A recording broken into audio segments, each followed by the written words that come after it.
Your Honor, my name is Lee, initial P, and I appear for the defendant, Mr. Marshall Ike. Your Honor, we submit that Mr. Ike's submissions to the police should be excluded as evidence in the case against him. Your Honor, I have two submissions to make. Firstly, that Mr. Ike's admissions may be excluded due to the police acting improperly. That is, Mr. Ike's cultural background not being taken into account when the police were questioning him. And secondly, that the police did not fulfill their legal requirements before questioning Mr. Ike for an indictable offense. If it pleases Your Honor, I will begin with my first submission. Your Honor, we submit that Mr. Ike is a special person under Section 21A of the Queensland Evidence Act 1977, being a child of Torres Strait Islander descent. We submit that Mr. Ike's age and cultural background was not taken into account in determining whether a question is improper when he was questioned by police. On the day of the incident, police officers caught Mr. Ike after he was seen running away from a residence's driveway and proceeded to ask him a series of questions. Your Honor, we submit that the police officer did not take into account the language issues and the cultural differences when questioning Mr. Ike, such as the use of slang and jargon, and the avoidance of direct questions, lack of eye contact, silence, and most importantly, gratuitous concurrence.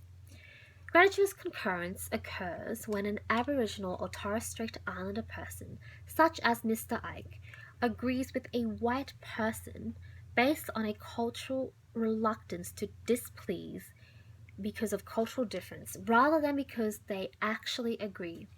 We submit that Mr. Ike admitted that the goods found in his backpack weren't his and that he broke into 85 properties was because of gratuitous concurrence, rather than because Mr. Ike actually committed the crimes.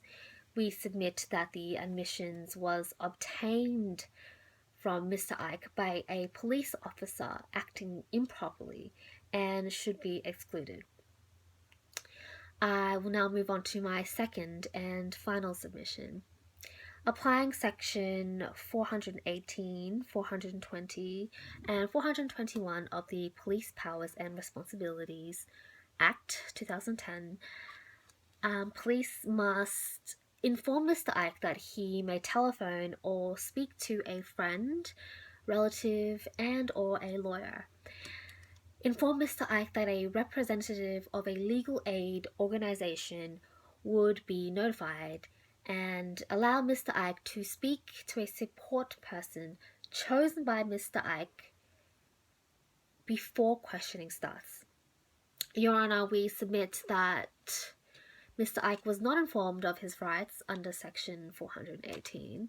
Also, that Section 420 is breached, as Mr. Ike was not informed that a representative of a legal aid organization would be notified.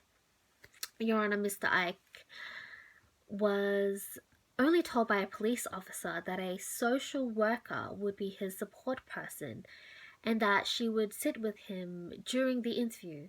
We submit that of the few minutes that the social worker and Mr. Ike were in the room together, the social worker did not speak to Mr. Ike. Your Honor, we submit that a mere greeting from the social worker and the social worker asking Mr. Ike to respond to questions from the police and no verbal response from Mr. Ike do not amount to speaking, and as such a breach of Section 420. Moreover, we submit that Mr. Ike not being able to speak to a support person chosen by himself as a breach of Section 421. Your Honor, we submit that as a child under Section 21 of the Queensland Evidence Act, Mr. Ike did not understand that the interview was a serious matter and that he was giving evidence, as was in the case of R and BBR.